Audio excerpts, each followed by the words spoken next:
The 45-day hiring cycle time challenge is really all about getting our folks into the positions they need to be in time to support the mission. And if you don't have qualified personnel there to do the work, we cannot meet the requirements of the Navy.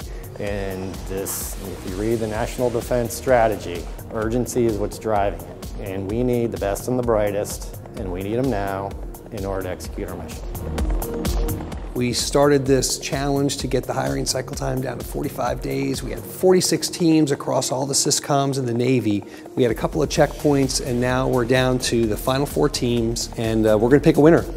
So we went ahead and took a look at the data that was available for all of us when we began the challenge. By working together, you're tapping into a lot of the collective corporate knowledge that we have across the SYSCOMS, because very often we're taking different approaches to similar problems. When we have opportunities for bringing together representatives from across our SYSCOMS to have these conversations, that's just another great way for all of us to benefit. We threw out a 45-day goal mainly because we knew that that would make people have to be really creative and come up with a whole different process as to how we were going to get through that. And quite frankly, whoever we pick as a winner in this event, we're all going to grab the best attributes of all of these 4 teams, and we're going to come up with probably a hybrid solution to deploy that takes the best attributes out of all these approaches. So during the stakeholder analysis, we really wanted to hear from current hires, new hires, experienced managers. It's all about speed to the fleet. We're just trying to get people interested, on board as quickly as possible. That's what we need to do in order to be successful. It's such a big deal because most of the government organizations have a hard time attracting people. So if we don't figure out how to get the cycle times down, we're not going to be able to attract people who have never worked for the government. They'll walk away and go find a job somewhere else. In the 15 years that I've been with the Department of Navy, it's never been a quick process. It's always been incredibly slow. It's definitely frustrating, so this challenge provided us the opportunity to really break those boundaries and see what we can do to improve the process.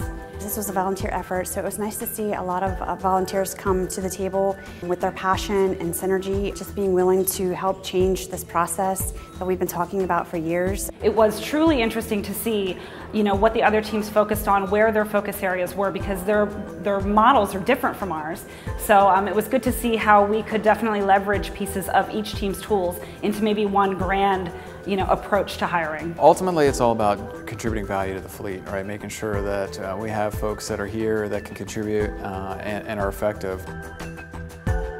Because of the diversity of our panel, we couldn't arrive at a consensus, unanimous #1 pick. So we have a tie for first. Team Let's Go and WSS Recruitment Readiness. We were the recruitment readiness team. Our thought process was around ready, aim, hire. We provided 2 approaches, a merit promotion process and a non-competitive process.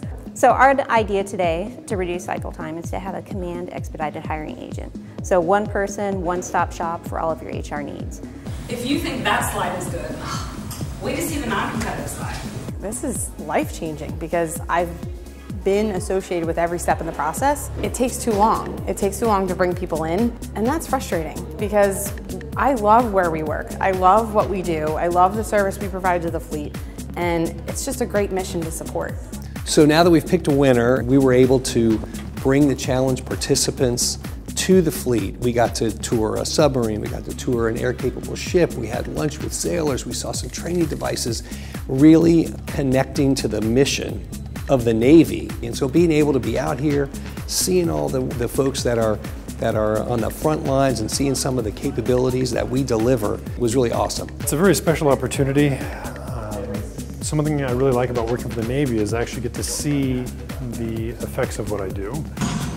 So being able to go to the fleet, being able to interact with the sailors, see the environment in which they work, the technology that they're using, for me is very beneficial as a researcher. Every day we wake up and we go to bed and we're safe, and I think we kind of take that for granted. So getting that connection and seeing what those folks actually do and what they're doing for us, it's a big deal. We are lucky and blessed because we have some of the brightest people in the world working for us. And there are no challenges we cannot figure out when we take the time and put our minds to work. Going beyond just our traditional functional lanes is one of the best ways to get those innovative ideas and reach a little further and find those solutions. Our jobs matter. The work that we do, it's really important. It makes a difference in the world, and that interesting work that matters is usually what keeps people coming back.